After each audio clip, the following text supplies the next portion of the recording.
The story traces back to the late 1880s, when village residents organized the Bronxville Tennis Club and played the game on lawns of neighboring homes.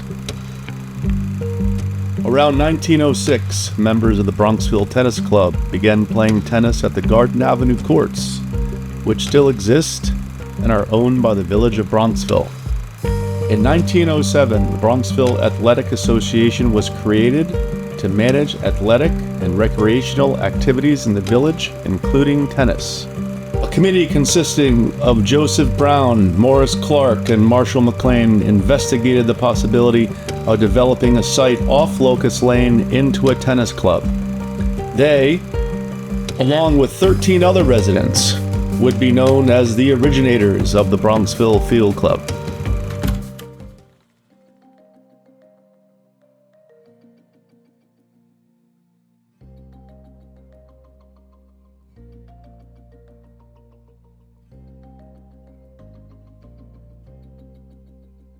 I grew up in the BFC from the very beginning. To go back to my grandfather, he was an original member, or original year member in 1925 when the club was founded. He had been president of the village before that in 1922. My father likewise was also involved with the field club, very involved. My grandfather actually turned over his membership to my parents in 1933 when they were married. And I was born the next year, 1934. And when we moved here, driving down Locust Lane and looking to my left and seeing all these people in tennis whites. And all the courts were full. And having just left Brooklyn Heights, I was like, what is going on there? Who are those people? And then flash forward 10 years and I'm the president of those people. I would come down to Bronxville to visit for 2 weeks at a time to see my aunt and uncle who lived over on Sturgis Road. So oftentimes I would walk around this neighborhood, and I'd actually, as a small child, would walk past the field club and thought it was the coolest thing I'd ever seen. Just seeing all these people dressed in white playing tennis, it was nothing like that where I was living at the time. I said to the real estate lady, hey listen, how do you get to that club? Because that's one of the reasons we bought this house. And of course, about a couple of years later, we became members, and it's been one of the happiest moments of our lives. I joined the BFC in 2013. I became a member of the BFC because my wife, Beth Primps Fulton, grew up here, and her parents are members here. So it was probably around 2004? Since 1981. I think it was 72. We joined the field club in 1991. My family joined in 2000. It was around 2004 that we joined the club. I think our family joined, first applied in 1973, and there was a longer wait list there, so we were summer members. Maybe it was 76 or something like that. I married in 1965 Jean Darling, who had been brought up in Bronxville and was a member of the club through her family. So my parents were members here, and so I guess I was probably a member here almost my entire life. I was a junior member back in the 50s or the 40s. We waited like 5 or 6 years before we were able to become members of the Bronxville Field Club, and we were so excited, and we were able to join in 1982. As a child, I came over here with my Aunt Ruth O'Brien, who was a member, and I was a little girl and said, someday I hope I can join this club. And my husband and all his family were members of the club. So I started off my marriage, after my marriage and my children, in the 60s at the club here. And I've enjoyed every bit of it. People who live in a community such as ours, which is, mom and dad are off to work in and out of the city during the day for the most part. I think that it's an anchor. I think that many people grew up with a sense of community, and I think that that's what the club provides. I was able to walk out my front door, walk down, and walk through the gate and go on to play tennis. And then when my kids kept growing, my second son came along, they were on the swim teams, come to play tennis, connect with people. It was a community that I would have never known, but I grew up in a small town in Missouri. And so to me, it was very small town. I love Bronxville, but love this club. It's a very, very strong family club, family-oriented, and that's what appeals to us. Plus the sports, the tennis and swimming are wonderful. The clubhouse, which formerly included a bowling alley in the basement, was opened on March 7, 1926, with a club membership of 216. I would have called our dining room a Howard Johnson's. We had these, just like a Howard Johnson's, you know, those wagon wheel lights, and the chairs were pleather, orange pleather, just like Howard Johnson's. And the other room didn't even match the main room. I was on the house committee for like 7 years, and I helped with finally redecorating upstairs. We were finally going to have a club that was decorated to match. And I said to Lori, well, you know, I'm going to get a lot of flack, so I would like to request that we have a decorator involved. It was the worst 4 years of my life. I couldn't sit and eat a meal. The pro shop looked out on those steps, and then the lockers were over there where the bar is. They had the locker room, the men's locker room, which was sort of dank and smelled terrible, and all the old men were in there changing. But the bowling alley was here.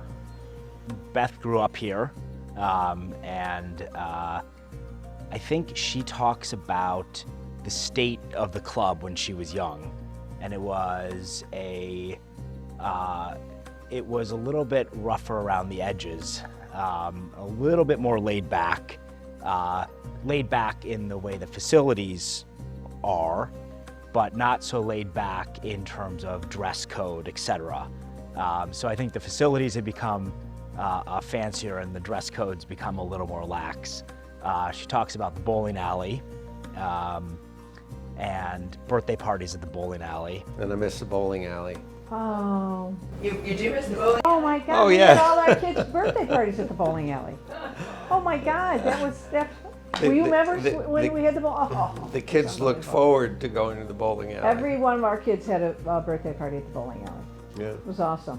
It was 1,000 years old, but it was great. We remember there was a bowling alley right where we're sitting. It was very noisy, and you'd be eating upstairs, you know, and you hear. I think it was really one of my first times here at the club that I actually saw the bowling alley. There were maybe 6 or 8 couples, and they were having the time of their lives. They, you know, had gotten pitchers of beer from the bar and were keeping score, and I thought, this is the coolest thing in the world. And you bowled there, Pop bowled there, great for birthday parties. And then we would try to keep the bowling alley going. It was like, it really was the name. And there were birthday parties there. And the other thing we had was a very small grill room, which is where the gym was. And so it had maybe 4 tables and a little bar. And the problem was you'd come and you'd wanna, there's a little dude. You'd come and you'd bring your kids, hello, and you'd want to have a burger and have dinner with your kids, but you couldn't get in. There was a line. And we would have dinner, and there were probably 5 tables, and everybody would have to wait. And that was sort of a big deal then, because there was no capacity if there was a party upstairs. And so at the bowling alley, Lori and I kept going and going and getting it repaired. We finally decided we couldn't do it anymore. It just wasn't worth it. Lori and I were sitting and talking about it, and on a napkin we drew out the plan for what became the grill room and how to reorient the club, put the pro shop on the other side, and that's what we ended up doing. If you had to choose between the bowling alley and the Rackets Grill, what would you choose? Well, I at the time I recognized the practicality of getting rid of the bowling alley. It was too hard to maintain it. Too expensive, You know, too it needed expensive. too much work. The mechanisms were past their time and needed to be replaced. So, you know, it's a thing of the past and it has to stay that way. But I was glad that we were able to experience it. Major renovations initiated in 1994 resulted in the installation of a new kitchen and an outdoor grill.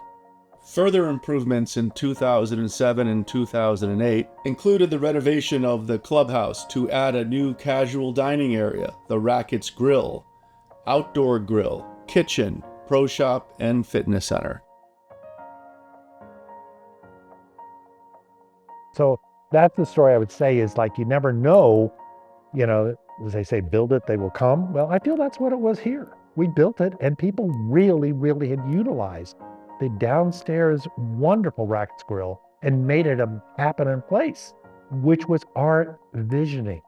So with Lori and the architect that we had and the project manager and everyone that put in time and place, I mean, the boards of this club, I think, make this place work because everybody really loves this place and wants to work together. Our older son, who lives out on the island, well, we get him up here a couple times a month.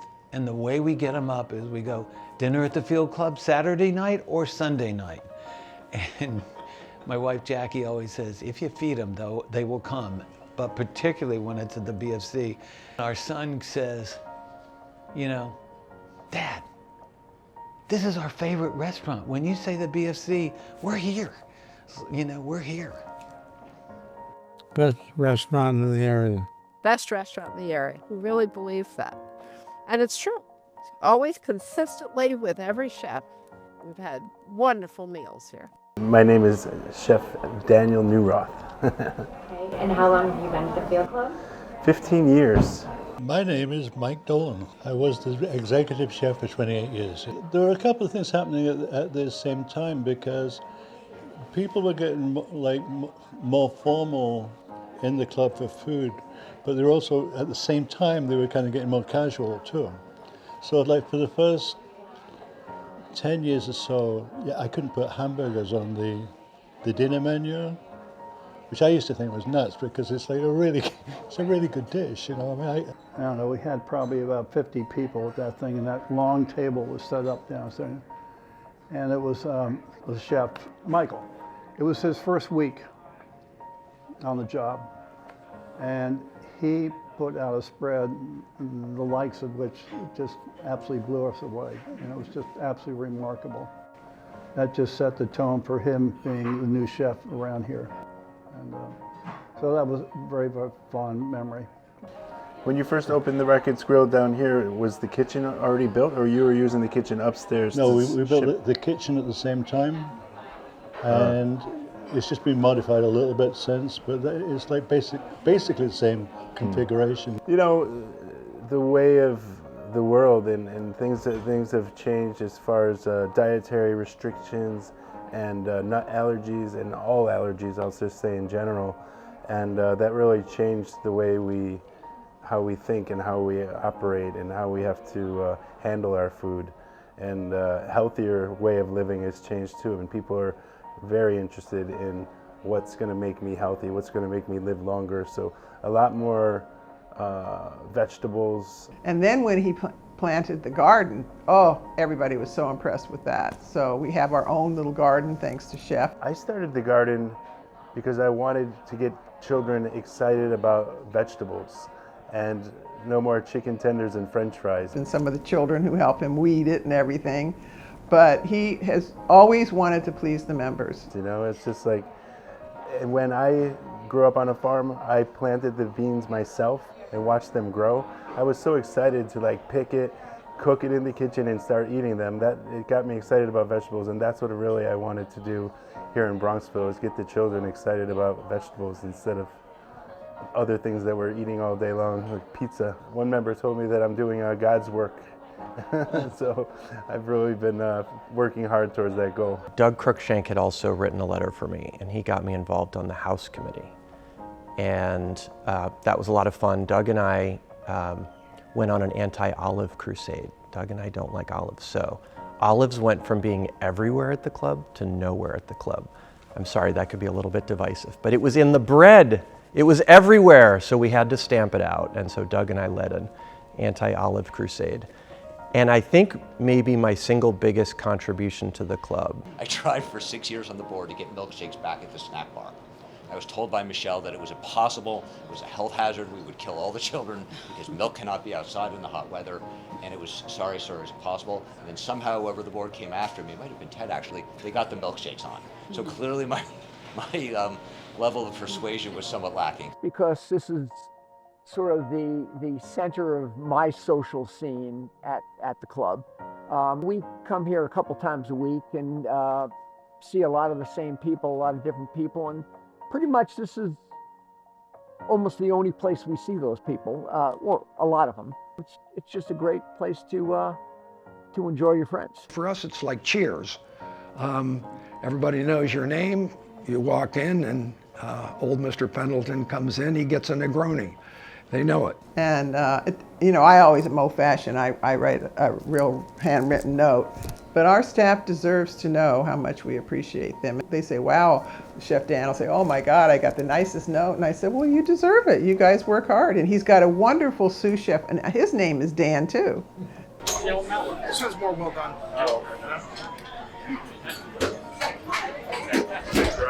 Thank you. Thank you so much. And so he's always so excited. I'll go back in if I've had something extraordinary in the kitchen when I'm here. And when it's just the other Chef Dan, and I said, well, I'm really glad I came back because I didn't know it was you tonight, and you should be so happy because there's 4 of us and we've all just raved about our food. And he goes, really? So I say to people, because they still come to me, I said, I'm not the house chair. Don't be afraid to just tell Chef Dan what you're thinking or praise him. I said, you know, whenever we have a big event, I would always hope that people would, even if it's just an email, just praise the staff, praise them and tell them how much we appreciate them. There are a number of staff members here who have been here for years and years and years. They work incredibly hard and they work odd hours to make the BFC run because they are here on weekends late and they're here on weekend mornings early. It is a demanding job, but I think that they get the love back from the membership. Well, and what makes it a family club? The staff are amazing people. Well, I think one of the great parts about the club is the people that work here, and especially the people that have worked here forever. Joni, who's been here forever, and down in the restaurant, Margaret and Michelle, Joe. And then, you know, Joe and Margaret and everyone, you know, Pam upstairs. But it's Swan, it's Margaret. I mean, God, they make you feel good. I remember all of the staff, certainly Margaret, who I've known forever. Freddie in the bowling alley, where I spent quite a lot of time, and I still miss it to this day.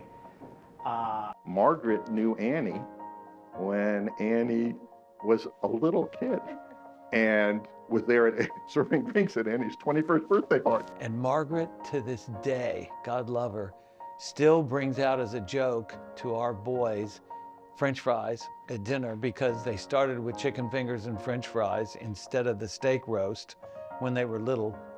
And as a joke, our older son, 40 now,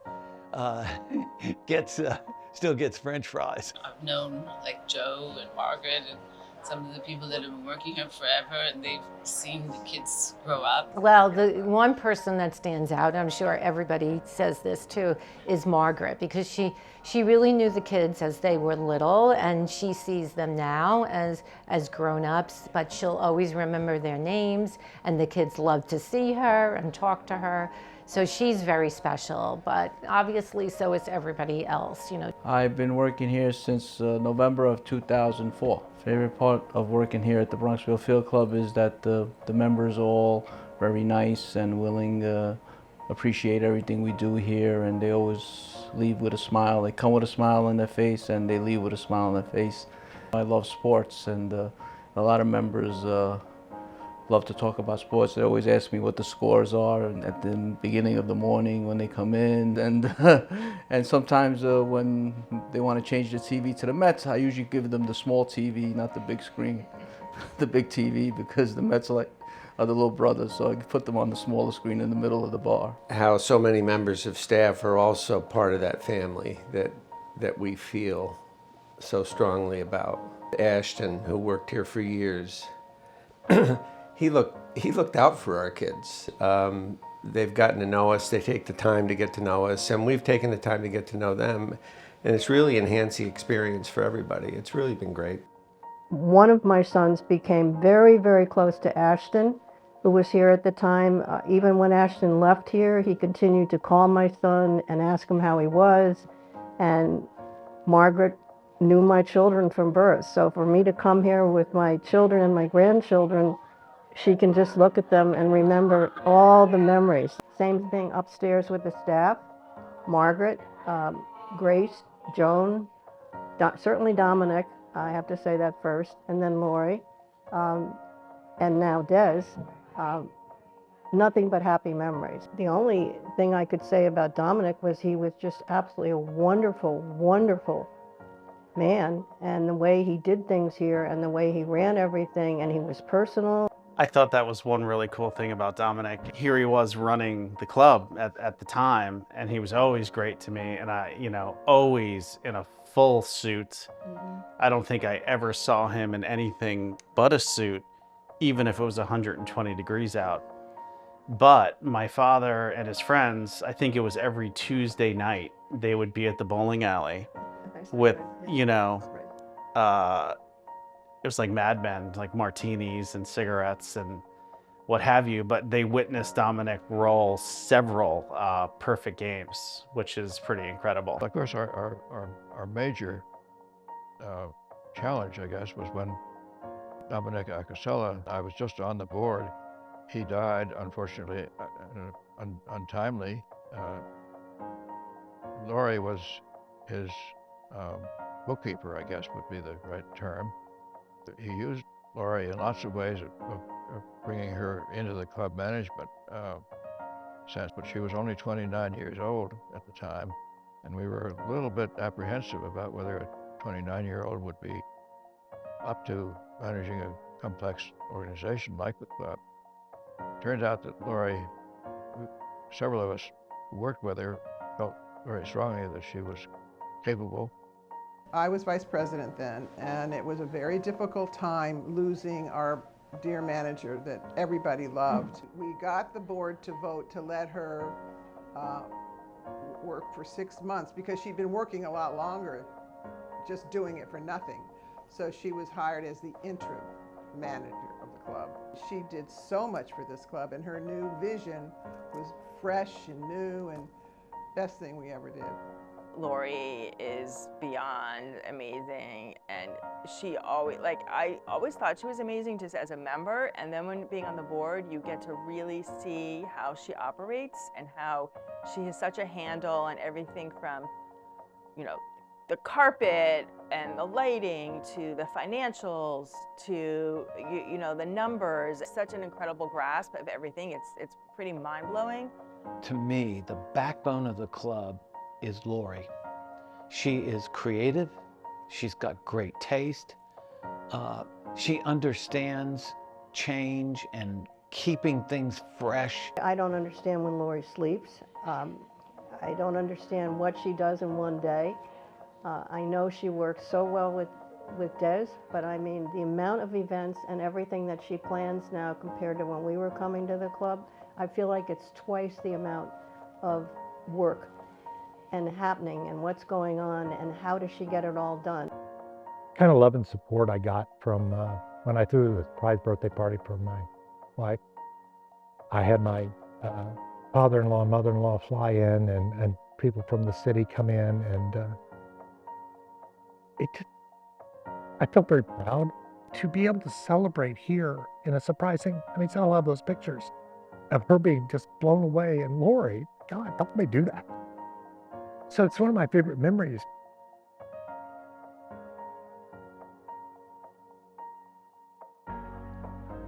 Believe it or not, I was actually going to school in New Rochelle in college, and I was looking for a part-time job, and one of my roommates actually said that there was an opening at the club.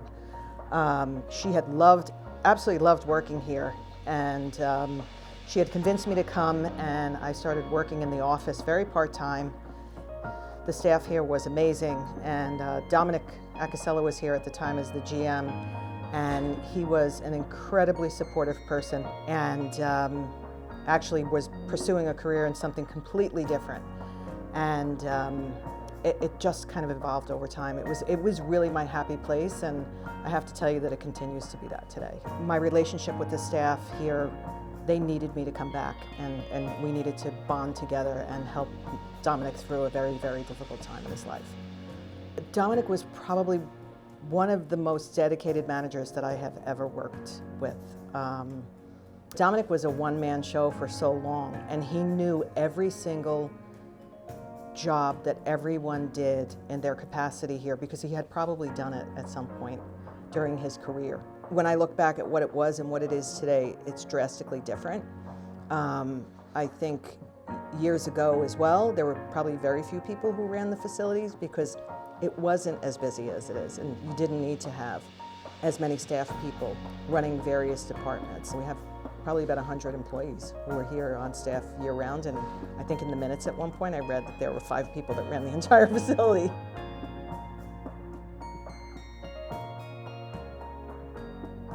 And then we also did the fitness center. So that was a huge project, and it was hard. It actually didn't pass the first time around, and then because there were some people, it was like when you really had to say to the club, we're now serve so many different people, and like some people are here for the squash, some people are here for the paddle, and some people are here for the fitness. They don't really play.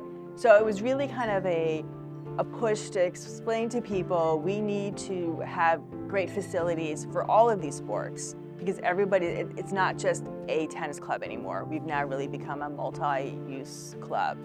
And so that was really important. I used to get my exercise taking walks around the streets of Bronxville, but I've gotten more concerned about falling, you know.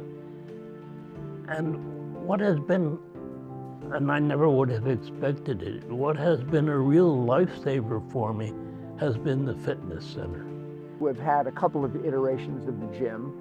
We had a smaller version, and then when I was president, one of the things we did is we expanded the gym. The expanding the gym part was just a no-brainer because the small one we had was well used. Try to get over there at least once a day, sometimes twice. There are days obviously and I can't, but it makes me feel better and it keeps me alive. Maybe. 10 clay courts were built and operated in time for the club's first tournament in September 1925. The BFC began with 10 tennis courts, but today that number increased to 14, 12 hard true and 2 all-weather courts.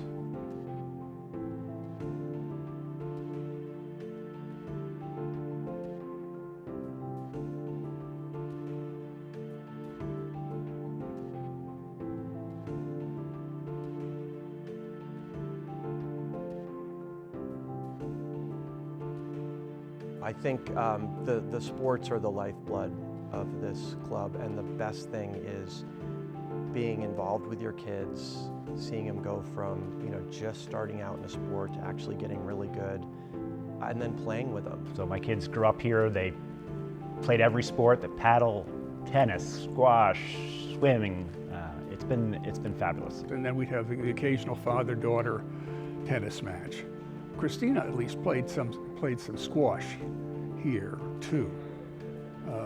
So all very fond memories. In fact, you could only use one of the courts as a kid, which was court 9. You couldn't book a reservation on any other court because they were booked all the time. So I used to hang out on the terrace here in the summers hoping that one of the adults would miss one of their fourths and they would need me to fill in and play with them. I've loved being part of the tennis program, the tennis club. We've had whole seasons where we don't win a single match, but it's still a lot of fun. It's the same group of guys, and we've had great seasons, where we do pretty well. I was playing whatever, the holes on court 3 or something, and all I could watch was Paul Delaney on the terrace chasing my 2 daughters, who were then maybe 5 and 7, up and down. Kids under 16 weren't allowed on the terrace, and there he was, and he'd sit down, and one of them would go running towards the court 14 or 15, and it's like my whole match. There I am, looking to see what's going on up on the terrace. It was August, hot, humid, And I think there were probably, maybe 8 to 12 combatants in that tournament. It was so hot and humid that they started falling by the wayside. At my advanced age, outlasted everybody and won the B championship. That was probably my finest hour at the Bronxville Field Club.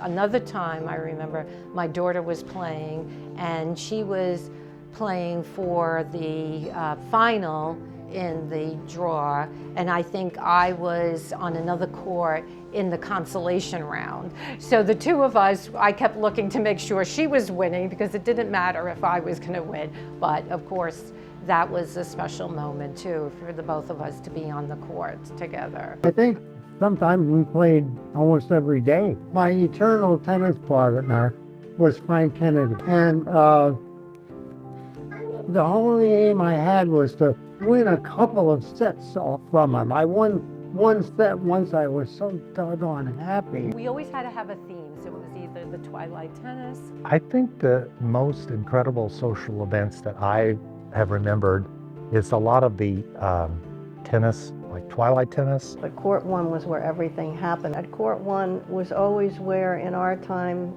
if you played in the finals of the tennis, you would be playing at Court 1, and they would have the umpire chair, and Lee Jackson would be our member, would be up there in the chair. So Court 1 was like it was the Arthur Ashe right. court of Yeah. BFC. Right.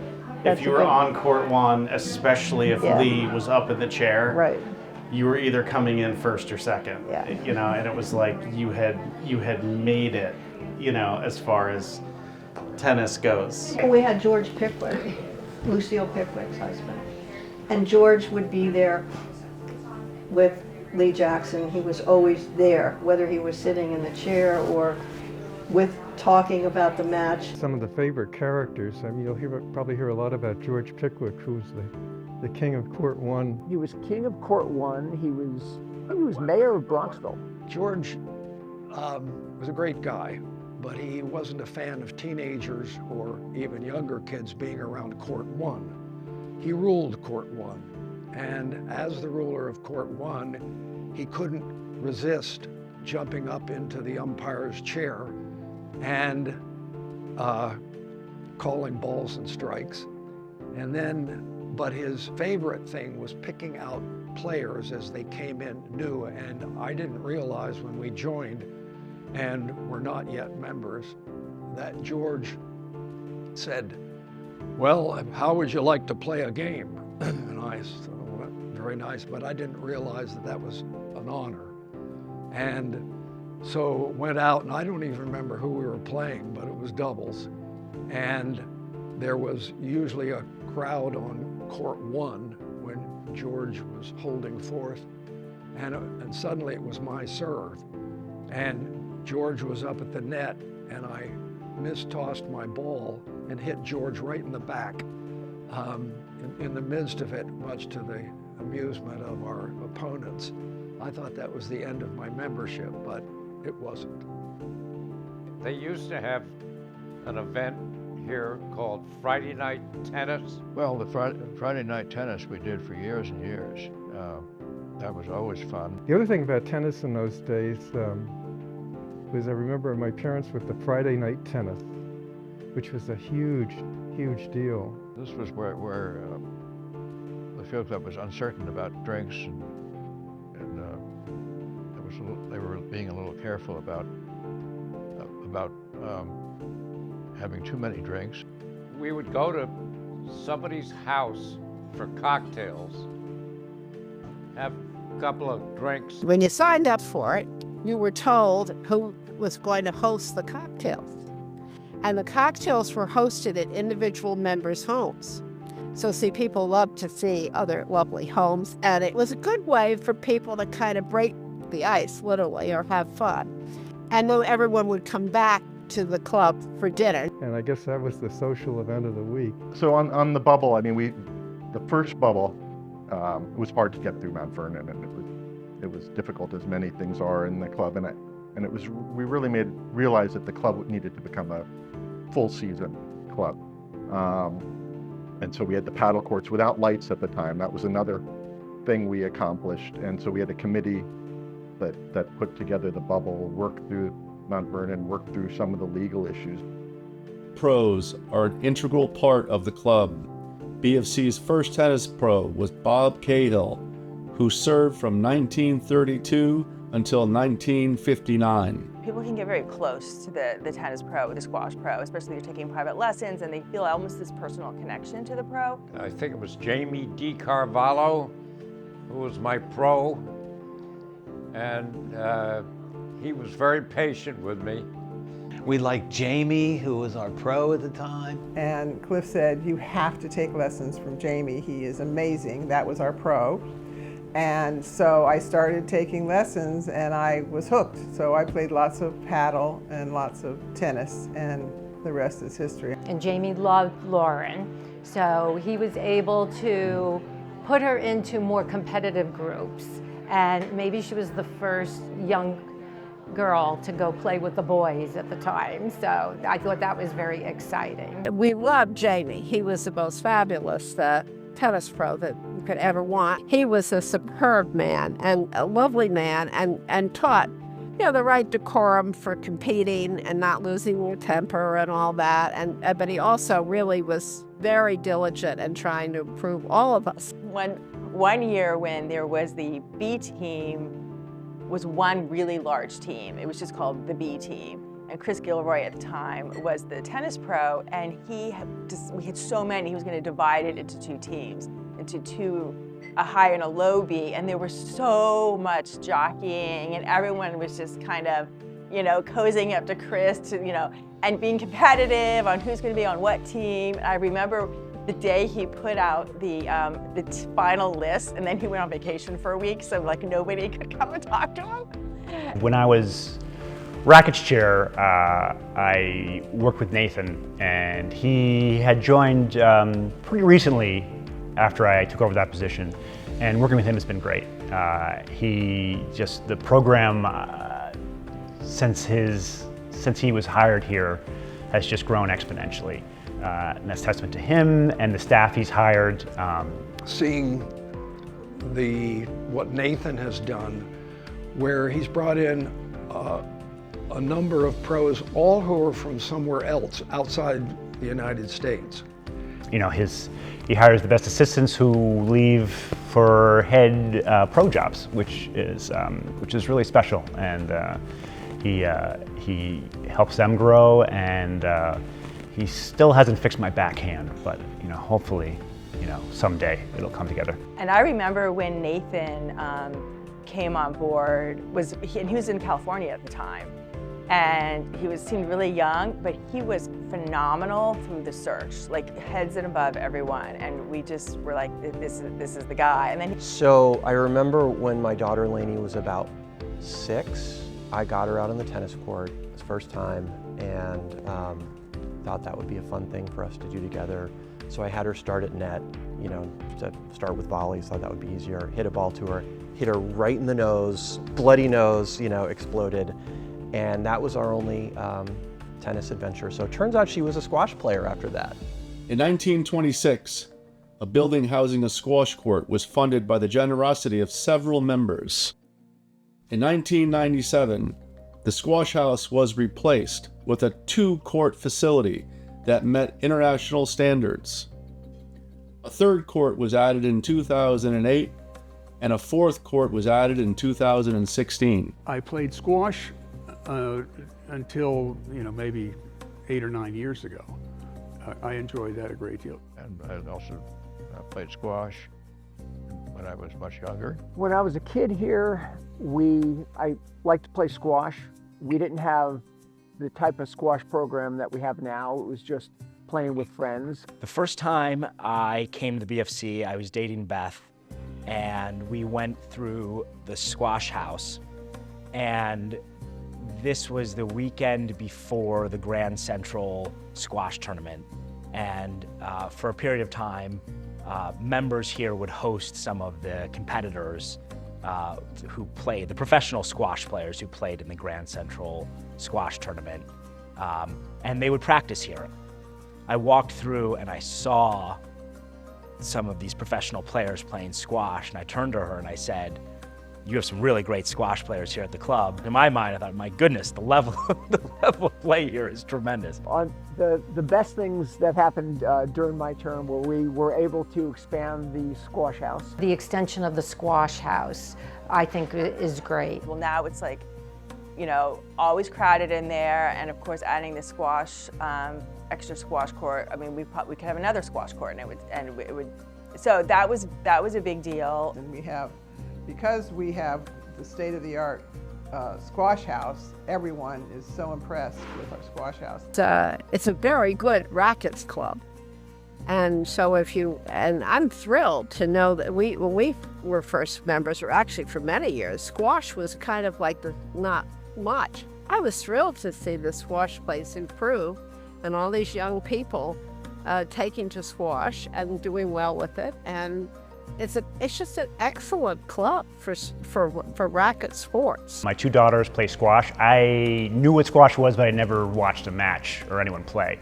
And now I'm traveling the country with them for different tournaments. But the squash program and the intra-club squash league is a lot of fun. We've had great times in squash too, playing in the pro-am tournaments over time. That's been really great with Miguel and some of the stuff that's been done over the squash course. The club hired Supreet to be the head squash professional, and Supreet welcomed the forced squash court because it allowed the BFC to host youth squash tournaments, and it allowed the Bronxville squash team to practice here at the club, and we've really become a hot spot for squash, youth squash in particular, in the area and in the country, quite frankly. So being on the squash court with my daughter, being on the paddle team with my son Ford, it's just such pleasure and a privilege to be able to see these guys grow from the beginning to being better than you and people you just love spending time with on the court. So it's been a great shared experience really with all of my kids. The club's first paddle court opened in February of 1935 and generated immediate excitement.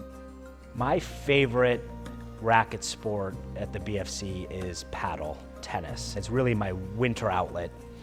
I love nothing more than midweek getting out on a cold evening and running around and being with other people.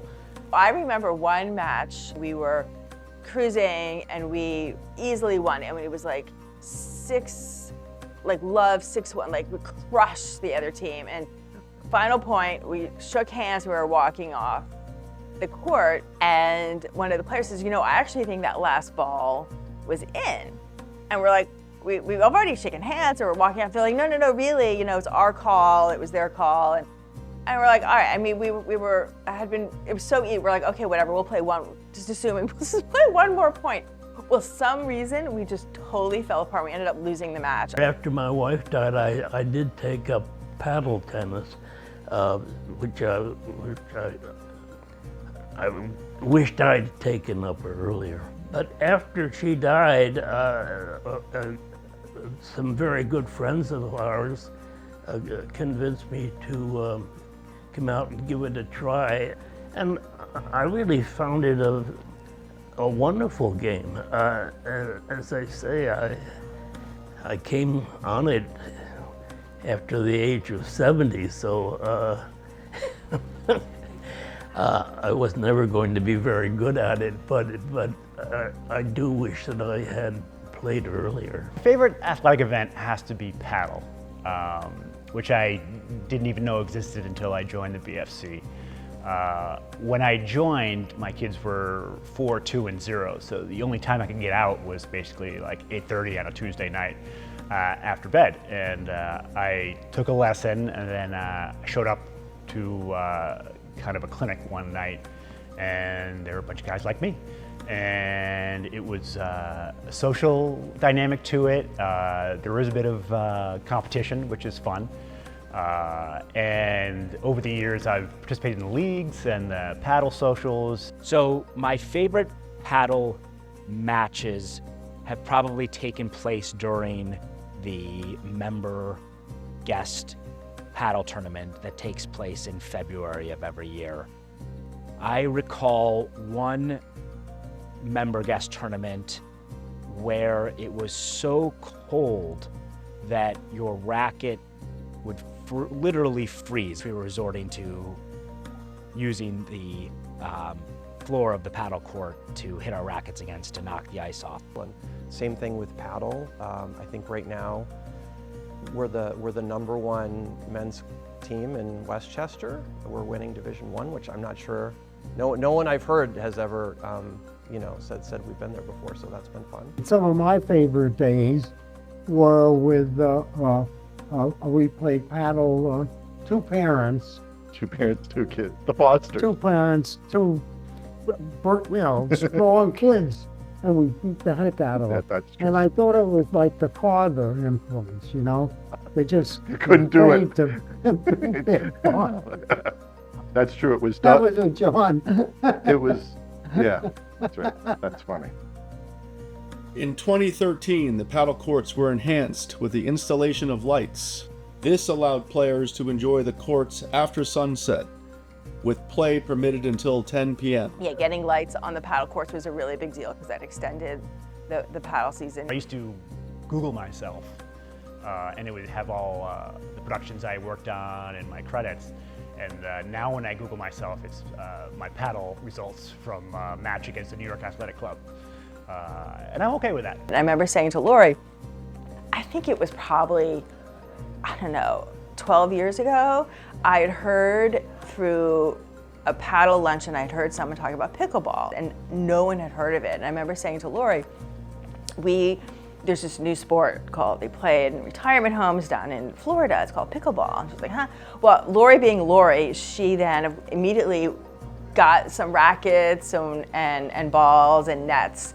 And we tried to play it on the paddle courts, but it was too soon. Like, nobody knew what it was, nobody was interested. So it didn't really go anywhere. Well, of course now, so we were ahead, we were like way ahead of the curve. Like, we can say we offered pickleball like 15 years ago, briefly. I thought it was a joke the first time I heard the name. James McLean with pickleball, he's brought so much, new energy to that program, so that's been a lot of fun. Starting pickleball, no one was really good, so we were all trying to figure out the rules and everything, and there's this thing called the kitchen, as you guys would know. And everyone kept stepping in it. No one would ever want to admit that they actually stepped in it. So you'd have all these controversies, and actually when it got tight, you'd have people on the side to watch and make sure people weren't stepping into the kitchen. And then you have to learn the etiquette. Well, don't hit it too hard at someone's face, but a lot of times the ball doesn't move as fast, so people are way too ahead of it, either miss it or they hit it way too hard. So there was a lot of an adjustment period. Yeah, no, so one thing I'd like to say about pickleball is I knew nothing about pickleball until they brought it up here. And so I took a couple clinics. Well, then it turns out that my kids had learned to play pickleball in gym class. They said, oh, we know how to play pickleball. I said, you do? Where did you learn it? Oh, gym class at Bronxville, which I thought was unbelievable. So I've played with them a couple times here. But I love taking the clinics, and there's a bunch of, I'm probably the oldest one out there, but a bunch of great ladies are learning with me, and I love it. The all-weather courts, which have been a great addition, and people can play tennis they can play tennis in December if the weather agrees, and it's also become the center of the pickleball world here at the club.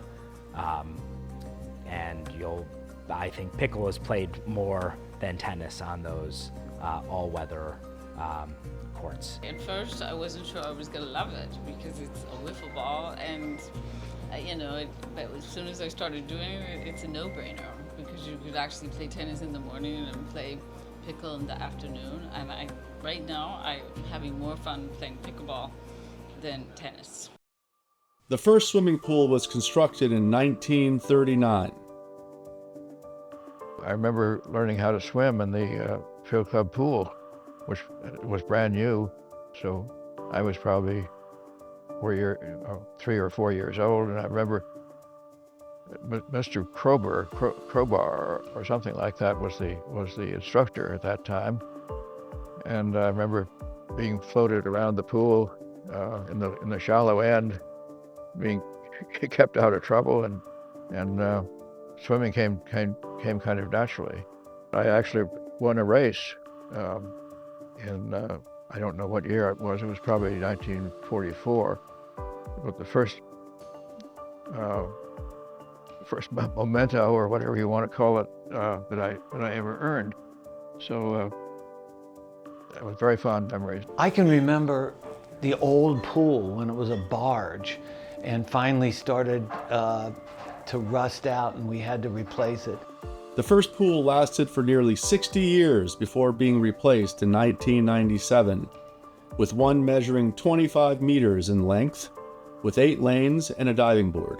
So I think when my dad was president, the big project was the pool, redoing the pool. So it must have felt really good when you got that pool project finished. Oh yeah, and the first thing that happened was Annie and Allie, my son's daughters, pushed me right into it immediately. Right there, at the end of his speech. At the end of his speech. And of course, being the pool chair, I mean, it was like the greatest job ever. And I mean, and believe me, there was a lot of pushback, and you guys know.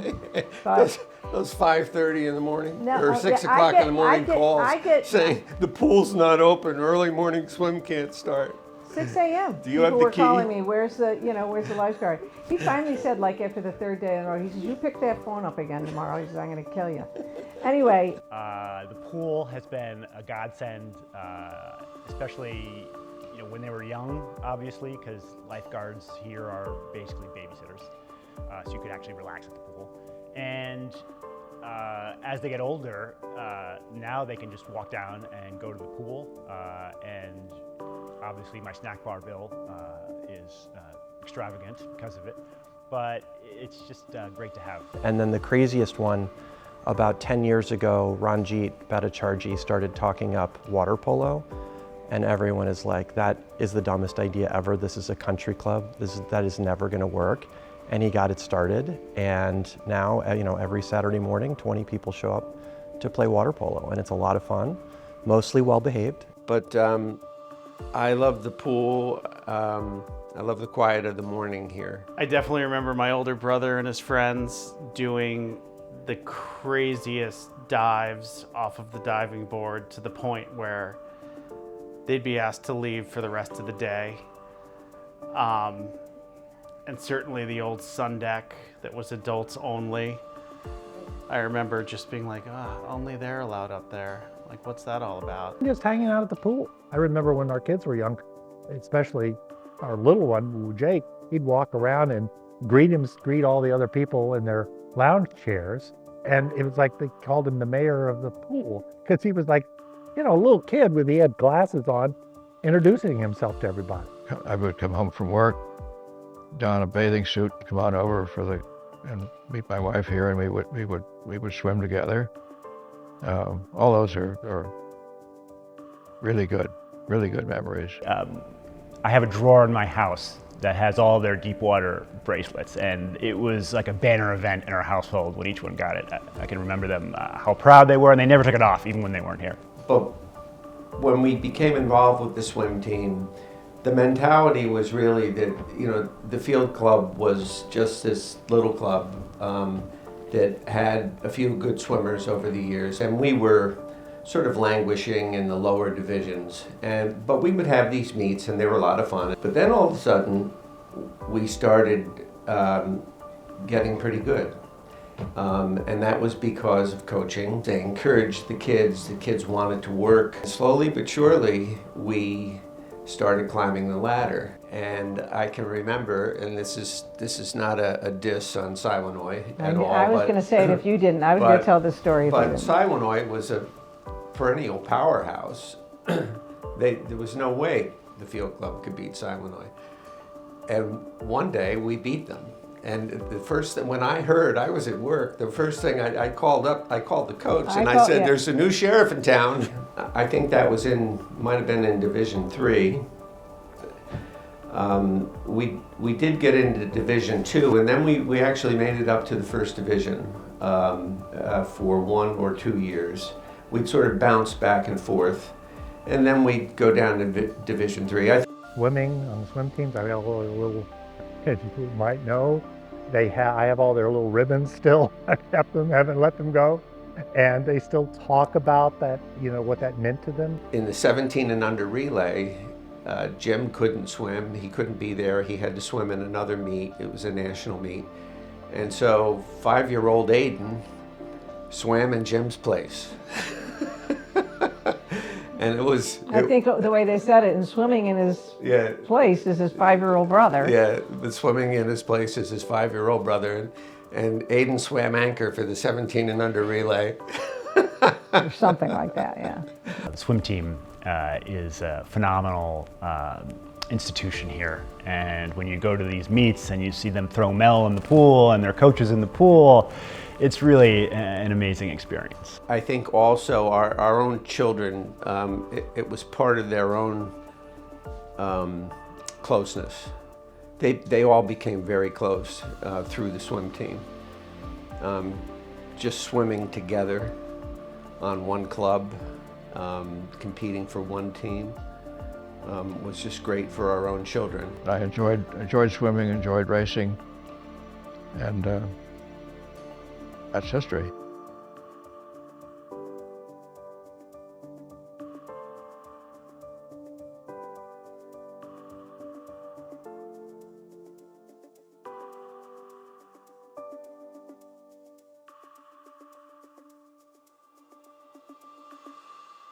Sort of the shift from just daytime activities to having the bubble, having paddle lights, having the grill room. So it became a destination in the evening. And with that came more social interaction, social events. The social calendar now is much more robust than it was. In addition to the athletics, the BFC is also known for its events. Whether it's private member parties or when everyone comes together for the big social events, such as the dinner dances, which have been staples within the club's social calendar since its inception. Oh my gosh, the private events we've held here, a lot of private events, but not big ones. When our company comes from out of town, we like to set a table the old-fashioned way and set a menu, and this club does it great. I've thrown a surprise birthday party for my wife. I've had my wedding reception here. I've experienced memorial services here with close friends. But I do remember, family events that we've held upstairs in the dining room, and I've got many pictures of family pictures standing out on the porch in front of the club or in front of the fireplace. I think was our 25th wedding anniversary when Randy and I were married in 1959. 25 years later, we put on a party here with an orchestra. And literally this is where we raised our kids. And we had baptisms here, and we had first communion parties here, and confirmation parties here. We've had a wedding here. And when our first child got married, our daughter Tori, her wedding was here. What a beautiful wedding. In 1984, my wife told me that some good friends of ours, the Fords, Vicky and Cy Ford, were going to have an anniversary party, and that I had to dress up in my black tie and come here to celebrate their anniversary. And I even wrote a poem to a popular tune, which I was going to sing at an appropriate time. And I walked into the hall with my wife, Jean, and I saw my sister from California there, and then an old girlfriend from my Plainfield High School there. And I said, "What are you doing here at the Ford's anniversary?" And it turned out that my wife had deceived me, that in fact, it was a party for my 50th birthday. And so there I had this song in praise of Vicky and Cy, which I still insisted upon singing after the dinner, but my wife pulled off deceptions like that several times in my life, so I think that I may have been more than usually naive. It's the communal aspect of everyone coming together and how, because of Laura Shahagan and how the club is run, it always feels like you're welcome, and everyone is connected. It's not a feeling of top-down, it's a feeling of togetherness and community. And we always got big crowds, and of course with chefs like we have, they weren't afraid to try new interesting things, and it was always a success. Who doesn't love to eat? You know, and we'd have the pairings with the wine. Another one of my favorite BFC social events is the annual gala. It's, black tie, everybody dresses up. Lori and Des and all the staff here really go to the extreme as far as what the club looks like. Remember one time I walked in here during the gala and there was a woman suspended from the ceiling pouring champagne. We used to, back in the day, have a lot of fun at the dances. I was thinking the Saturday night dances. I like the bunny brunch and the Santa brunch because you see all the little kids so happy. They coming in all dressed up and they just enjoy the day, and then they love when we put that chocolate fountain out and they just make a mess everywhere. And I remember when Michelle used to work here, used to hate that fountain, but I tell her it's for kids, the kids will have a great time. They make a mess, we just clean it up after. On the social events, because when we were younger, we went to everything. They offered something, we signed up for it. We were we were so happy to get out, but we did everything. The opening summer party, the end of summer party, the Christmas dances, we did all of those. I love the holiday party. Yeah. I That loved was always, it. that was always fun. Everyone dressed in formal attire, and it was just so much fun. Well, we had a lot of fun. I'd say the amount of events now has certainly been phenomenal. I mean, the amount of events that are planned that go on here, certainly this year, have been absolutely phenomenal. Since 1942, when it was advertised as the steak roast dinner, the annual carol sing has been the main event of the year and the club's pinnacle social event. This event has grown so large, it is now held on multiple nights to accommodate the crowds who want to participate in this tradition. So the carol sing is something that just stands out in my mind because it's something that has been happening here for so many years and so many people refer to that.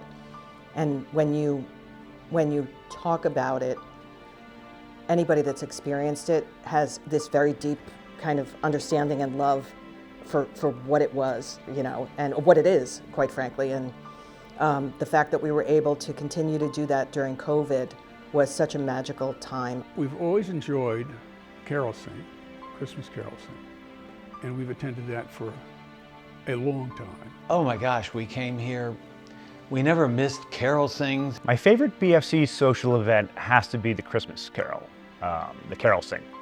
It's a really special event. I remember when I first signed up for it, I kind of rolled my eyes and said, a carol sing, that's not really something that sounds fun. And when you sit in this room and you hear the songs, you hear Silent Night, you get goosebumps, you see the different generations here, grandkids, grandparents, babies, teenagers. It's I think the multiple generations that come back for this, right? So we have probably 4 generations here. I saw people in the crowd that were octogenarians. I saw 1-year-olds in the crowd as well. So it's the multiple generations that come back for this. It's the decorations. It's not really the singing. I mean, we're like jokers. But it's the ambiance and it's the people. He pointed at me when he said jokers. Probably one of my earliest memories would be our first coming with our first child to the Christmas Carol steak roast. and Ashton was here, and we thought, you know, being able to have that in the fireplace, and then the dinner and the Christmas carols, and that kind of set the memories. I can tell you that how special that is that I was pregnant with my daughter. So she's gonna be 25, so it's 25 years ago. And I was here for the carol sing the night before she was born. And, you know, it was really important to me to be, I don't think I've ever missed one in all the years that I've been here. My favorite BFC social event is probably the favorite of many, and that is the carol sing. And I came to the carol sing before I was a member with Beth and her family, and I've seen the carol sing grow over the years, and now it's hosted over 4 nights. But there are very few times in your life when you can really belt out Christmas carols, and this gives you the venue to do that, and it's really fun. It's a lot of fun because it's something that's beloved by the young and old alike. It's really fun. My favorite memory is I love the Christmas caroling and steak night. It's just the best. It's like old-fashioned fun. I love steak. Oh, well, of course there's the Christmas thing. I mean, that's so... Like the carol sing and steak roast. Carol things. And those are very important to us. You know, the children loved it. And we just, I mean, it was so beautiful. A wonderful, wonderful thing. And then there was the great chef, you know, we used to have steaks and things. And Yeah, they still do that, but in our family it wasn't known as the carol sing. It was referred to as the steak roast because the steak was the important part of that, as far as I was concerned. Do you miss the madness? A little bit, because we're not cooking in the fireplace anymore, and I do miss that part because we have a beautiful setup up there. And I've since bought a barbecue grill, and I've been grilling at the entrance as people are walking in, so they could still see the grill, but it's still not the same as like melting your back on with the fireplace. That oven or that fireplace probably was 500 degrees because we put 4 bags of charcoal in there, and the flames were so high. And then they kept pushing the buffet closer to the fire because we need to fit more people in there. And I'm just standing there, I'm roasting my back against the fireplace, and it was just crazy. But it was so fun to see everybody there and to be a part of this Bronxville tradition was amazing. Like I really, first carol sing, I just felt a part of the family already, you know? It was kind of like my christening here. So the 12 Days of Christmas, I had heard and never really thought about. I was like, oh, it's just another Christmas carol. But here at the BFC, during the carol sing, it becomes a competition where each section of the room has a different number. So, 3 French hens, 2 turtle doves, and slowly it morphs into whoever can sing their part the loudest. And you have people standing on chairs, screaming, and it's really, it's a wonderful, fun song.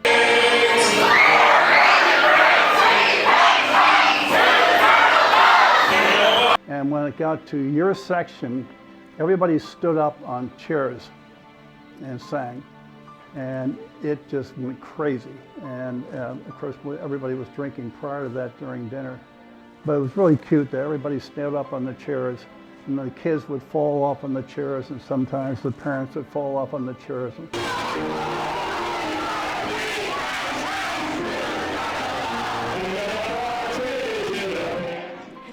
Why is tonight's so special? Get to be with family. Because we get to be with family and friends.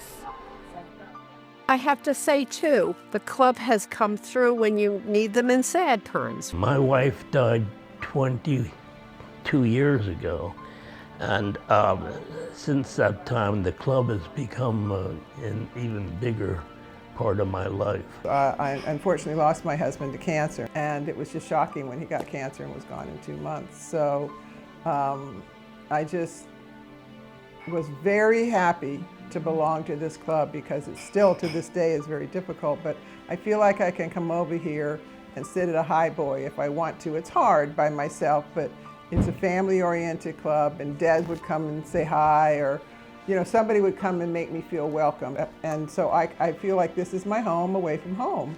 And I love it. I love it here. And she went above and beyond. June 15th in 2020, when my husband passed, right away, we were dealing with COVID.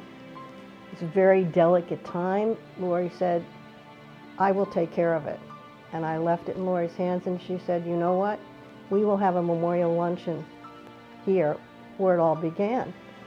Absolutely had it covered. I used to actually read the minutes of the club just to gain experience and background and to really understand the different players and the members. And it was so wonderful to read things about, let's say, George Pickwick or Bunny Michelino. My earliest memory is probably being interviewed for admissions, and this woman named Bunny pulled out a stack of index cards and had read every single sentence of my application and asked me about everything that I had ever done.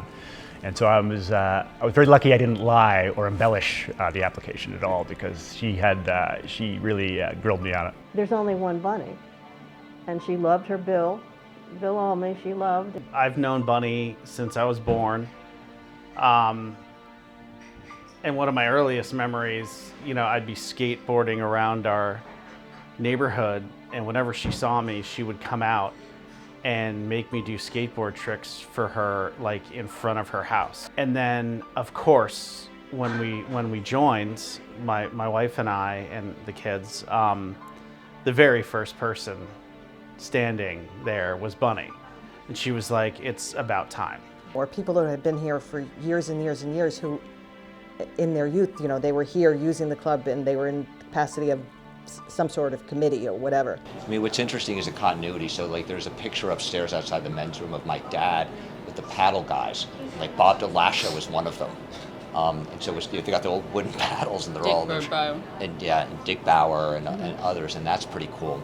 Yeah, it's just a huge legacy. Like, I walk down the hall, and I know about all the work that went into this place and went into the pool, and I walk down the hall and see my dad's name on the board for tennis and paddle, and it feels like home here.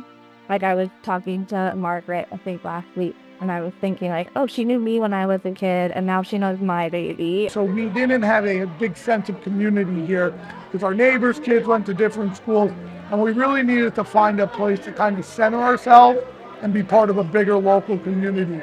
And the Bronxville Field Club has led to wonderful relationships, and it's really been a center part of our family.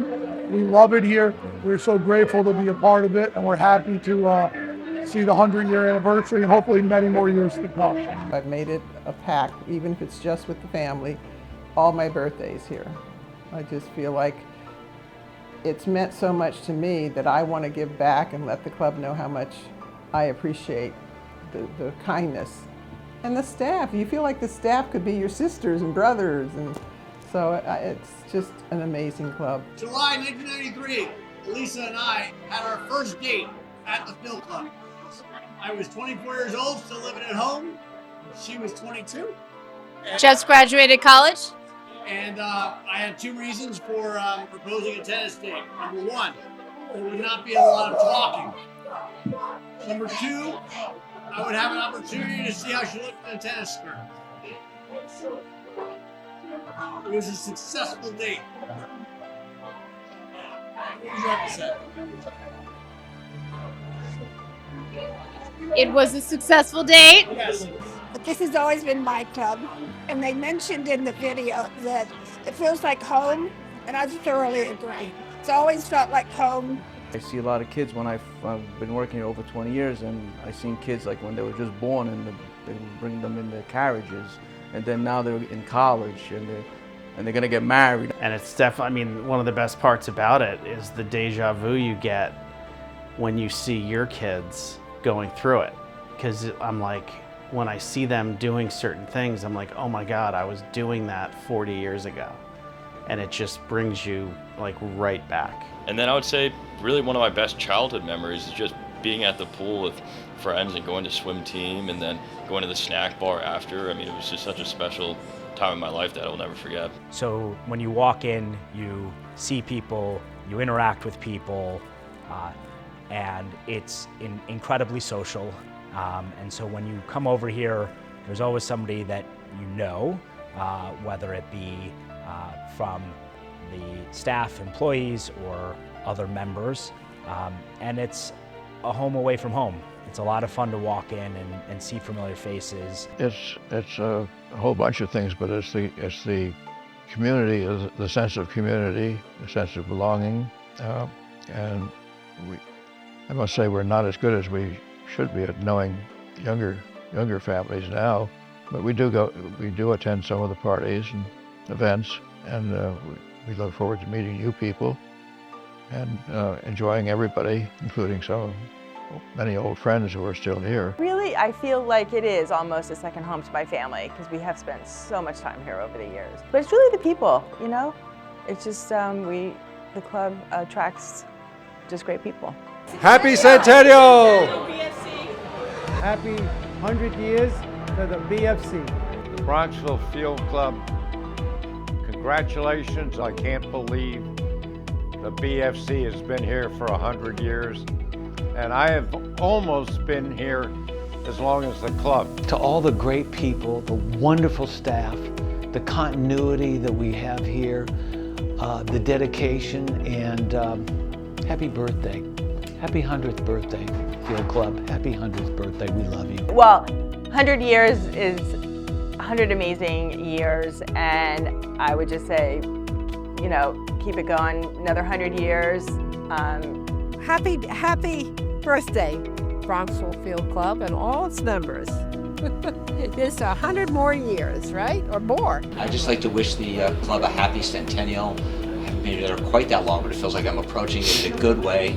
I would like to wish the club a happy centennial. We've been so happy to be a part of it, and our family enjoys being here and loves it every day. Looking forward to another 100 years. Obviously, I haven't been here for 100 years, but if I could see the club here another 100 years, that would be great, and looking forward to the future here. Well, I'm not quite the age of the club yet, but I'm approaching it, I tell you. It's kind of scary. But happy 100th birthday, Bronxville Field Club, and man, I want to keep itching up to get to that 100th birthday myself. Thank you so much, club. You're wonderful. Congratulations on the 100 years. I've been here 20 years, so it goes so fast, and for the next 100 years, I'm pretty sure it's going to be even better and great. Happy 100 years to the Field Club, and we are so happy that we've been able to enjoy our 34 years here and hope 34 more if we can.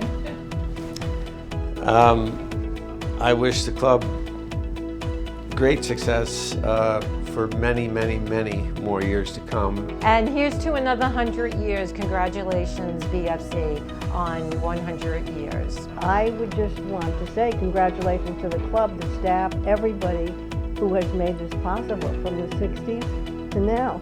It's phenomenal. Congratulations to BFC on 100 years. Let's do another 100. And thank you, Mom, for having us here as kids. And I can't wait to see my kids grow up here. 1, 2, 3, 100 years. 1. You're on 3, we're going to say 100 years. And look at where do you want to look? That one. 1, 2, 3. 100 years! Yes.